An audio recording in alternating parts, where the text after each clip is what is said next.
warahmatullahi wabarakatuh. Alhamdulillah. Alhamdulillah rabbil alamin. Wassalatu wassalamu ala Rasulillah sayyidina wa habibina wa maulana Muhammadin wa ala alihi wa sahbihi ajma'in. Subhanaka la ilma lana illa ma 'allamtana innaka antal alimul hakim.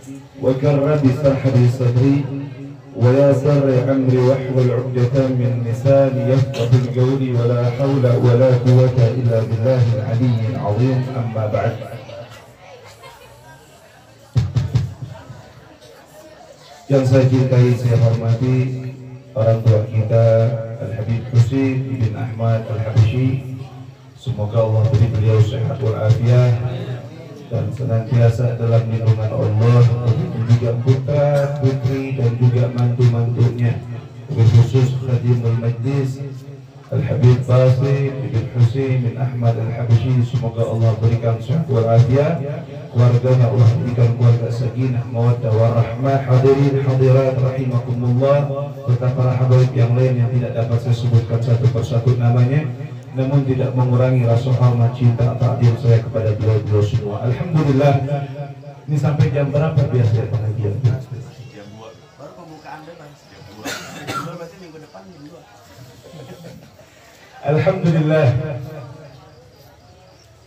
Yang di pojok cager, bager, diam, jangan ngobrol. Mending maju ke sini, kosong. Alhamdulillah. Puji syukur kepada Allah Subhanahu wa Ta'ala yang Allah kumpulkan kita pada malam hari ini dalam suatu majlis, satu rumah yang penuh dengan barakah. Semoga duduknya kita, berkumpulnya kita malam ini Allah jadikan asbab pulang dari sini Allah ampunkan dosa-dosanya, Allah maafkan kesalahannya, Allah kabulkan hajat-hajatnya, Allah maafkan seluruh kekhilafan yang pernah kita lakukan, dan mudah-mudahan semua dalam keadaan dilindungi oleh Allah, dan mudah-mudahan yang sakit Allah angkat penyakitnya, Allah berikan kesembuhan yang sempurna. Salawat serta salam tercurahkan, terhaturkan kepada junjungan alam, kekasih idola panutan baginda Nabi Muhammad sallallahu alaihi wa ala alihi wasallam, yang mudah-mudahan kita semua yang berkumpul mendapatkan kategori sebagai orang-orang yang dicintai oleh Nabi Muhammad sallallahu alaihi wasallam. Hadirin, saya gak mau panjang lebar karena ini pembukaan sudah jam 11:30 malam juga. Hadirin rahimakumullah, saya cuma mau ngajak kepada seluruh jamaah, kepada semua yang hadir, apa sih sebab musabab terjadinya kerusakan ini semua? Terjadinya kefasikan, terjadinya kenakalan remaja, kenakalan remaji, jauhnya kita dari agama dan syariat. Cuman satu sebab musababnya, tidak lain tidak bukan jauhnya kita dari Nabi Muhammad, jauhnya kita daripada Rasulullah, jauhnya kita daripada syariatnya Allah yang dibawa oleh Nabi Muhammad. Coba yang di belakang kalau niat ngobrol pulang. Yang di belakang, Rojali, Faril, sehat, ngobrol pulang. Hadirin rahimakumullah, sabab musabab ini semua terjadi, faktornya karena kita jauh daripada Nabi Muhammad. Saya teringat dengan pesan Al-Habib Ali bin Abdurrahman Al-Jufri. Ketika kita berjumpa dengan beliau mengatakan kepada kita semua, kalau kita yang hidup zaman sekarang ingin berjumpa dengan Nabi, dekat dengan Nabi, duduk dengan Nabi, dikenal sama Nabi, dipandang sama Nabi, lakukan 4 hal ini. Jangan pernah jauh daripada 4 kategori ini. Apa? Yang pertama, yaitu menghidupkan syariat baginda Nabi Muhammad atau peduli dengan syariat Nabi Muhammad. Ikhwani rahimakumullah, ini semua kejadian zaman sekarang sebabnya kita nggak kenal dengan syariat Nabi. Makanya alhamdulillah Majlis Ta'lim Sirrul Asrar dia bikin pengajian, dibuka sudah pengajian setelah sekian bulan tutup, nih malam kita buka bersama-sama. Tujuannya ngaji, mempelajari ilmu agama Nabi. Nggak mungkin syariat Nabi kita bisa kenal, nggak mungkin syariat Nabi kita bisa paham kalau kita tidak mau mempelajari ilmu tersebut. Al-Imam Ibn Ruslan mengatakan di dalam kitab Suffatul Zubatnya, mereka yang beribadah, mereka yang menghabiskan waktunya untuk beribadah. Wa kullu man ya'malu bi ghairi ilm amalu mardudatun la tuqbalu. Beliau katakan siapa aja dia beribadah tanpa ilmunya, dia nggak kenal dengan syariatnya, ilmunya yang sumbernya jelas, amaluhu mardudatun la tuqbalu, dia punya amal tertolak, nggak bakal diterima. Ada satu cerita seorang ahli ibadah, ini sebab-sebab orang kalau beribadah tanpa ilmu. Ada orang ahli ibadah, masya Allah, rajin ibadahnya, qiyamul lailnya nggak usah ditanya, setiap malam menangis, pagi hari dia berpuasa. Cuman ini orang belum menikah. Makanya kalau yang belum nikah ini cepat-cepat nikah.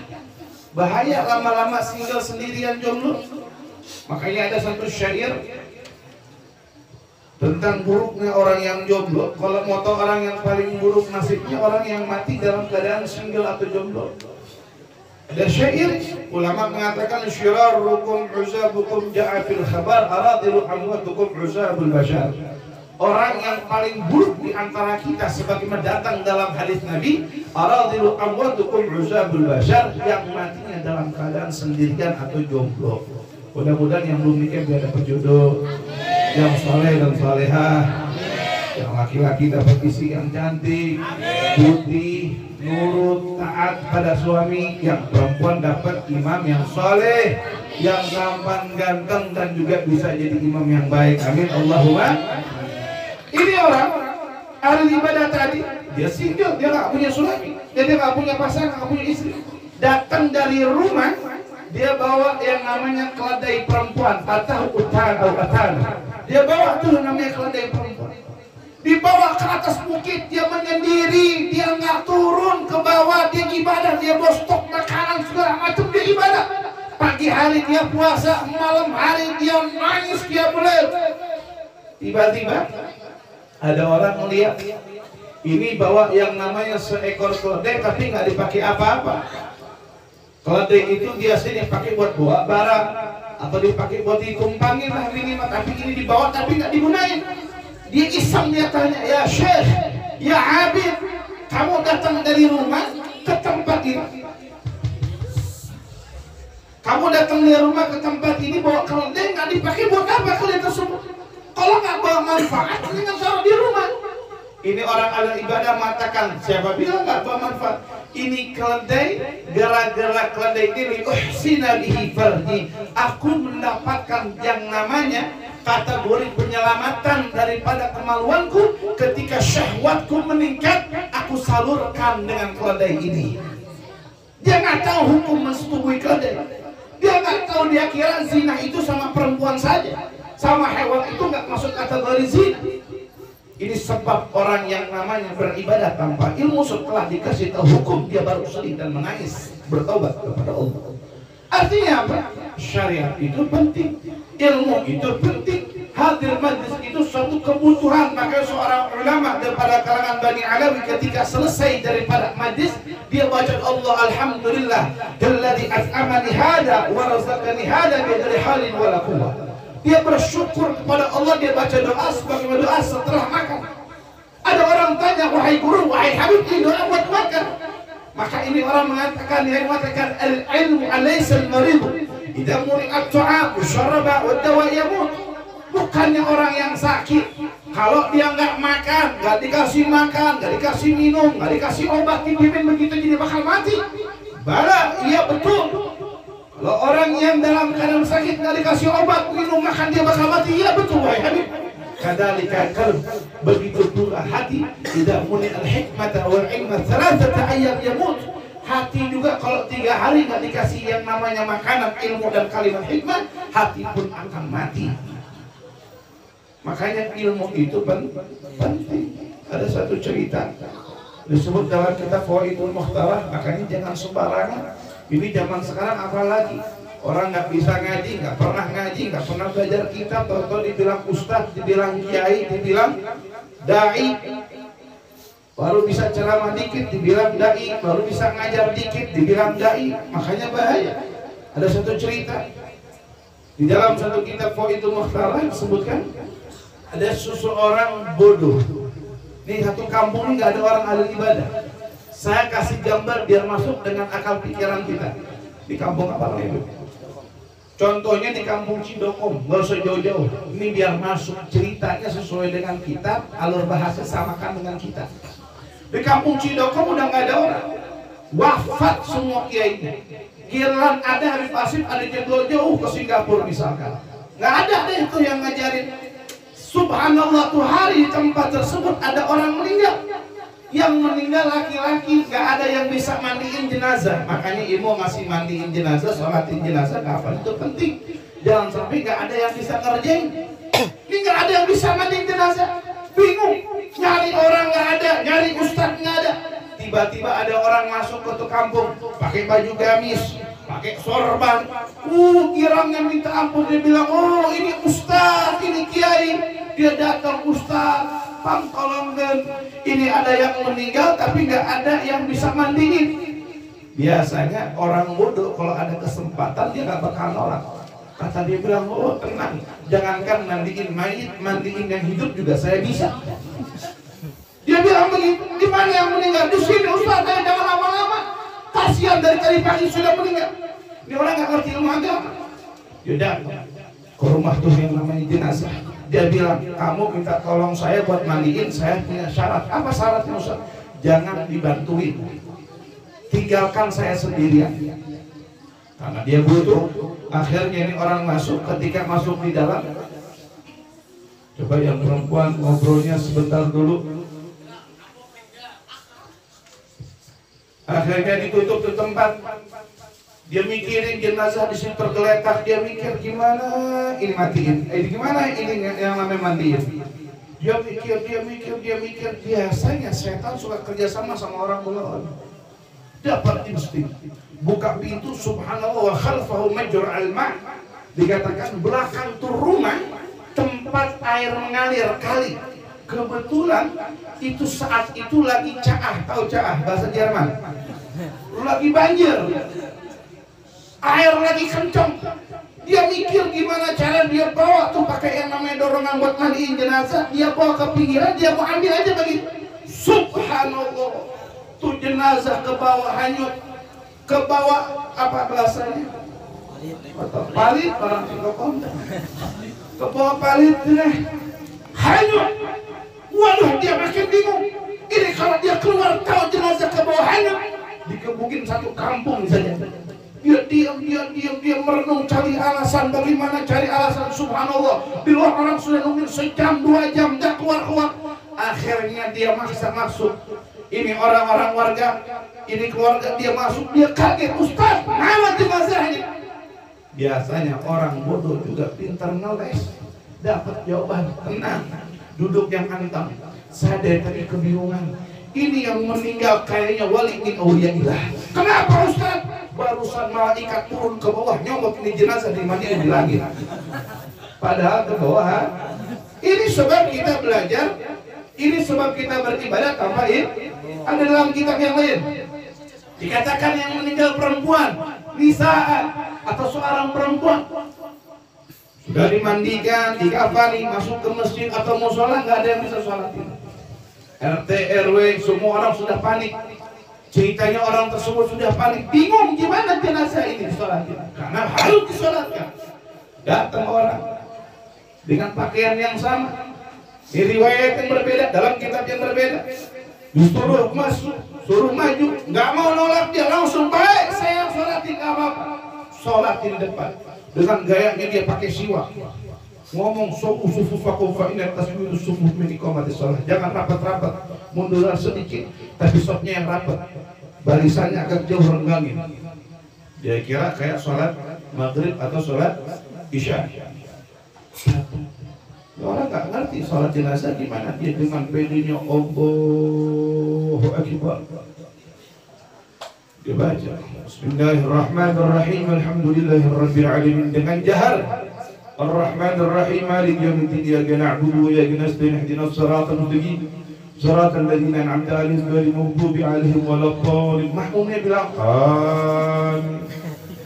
Lah makmumnya juga kagak ngerti. Wah, makin yakin alhamdulillah sholat jenazah benar dalam hatinya. Baca qul ya ayyuhal kafirun la a'budu ma ta'budun wa la ya apa itu. Ruku, Allah Akbar, sholat jenazah pakai ruku. Makmum yang ngikut juga. Makin pede akhirnya dia tutup Assalamualaikum, Assalamualaikum, ada nyeletus. Mungkin orang situ sebodoh-bodohnya pernah sholat jenazah, dia ngomong, Ustaz maaf, saya baru seumur-umur sholat jenazah pakai ruku, pakai sujud, pakai tahiyat, pakai salam. Ya orang bodoh, dia mah nggak pernah mau dibenerin. Ya kan, angkuhnya keluar. Emang yang bener gimana? Yang ente tahu kayak gimana? Ustaz cuma 4 takbir, salamnya juga berdiri kagak pakai duduk. Itu 4 takbir bagi yang nggak punya dosa di jenazah, dosanya banyak. Nggak cukup kalau cuma pakai 4 takbir, harus pakai ruku, pakai sujud baru diampun sama Allah. Mengasa bolong, oh gitu ya Ustaz. Ini sebab beribadah tambahin. Makanya penting. Jangan sampai kita jauh-jauh dari majelis ilmu. Saya persingkat. Yang kedua, kalau mau jumpa dengan Nabi Muhammad, kita ini harus berupaya mengikuti sunnah Nabi Muhammad. Sunnah Nabi Muhammad itu penting. Dulu para sahabat-sahabat Nabi, dia kejar itu sunnah Nabi Muhammad, kalang itu sunnah. Ada seorang sahabat, namanya Anas bin Malik. Beliau ini nggak suka, bukan belawah apa buah sayuran itu yang kayak model belawah atau apa? Labu. Dia nggak suka labu. Sahabat Anas bin Malik ini mungkin punya fobia dengan labu, tapi sahabat Anas bin Malik waktu makan dengan Nabi dia mengatakan, demi Allah, makanan yang pertama dipegang sama Nabi itu makanan yang akan pertama kali saya makan. Subhanallah, Nabi Muhammad pertama kali makan buah labu.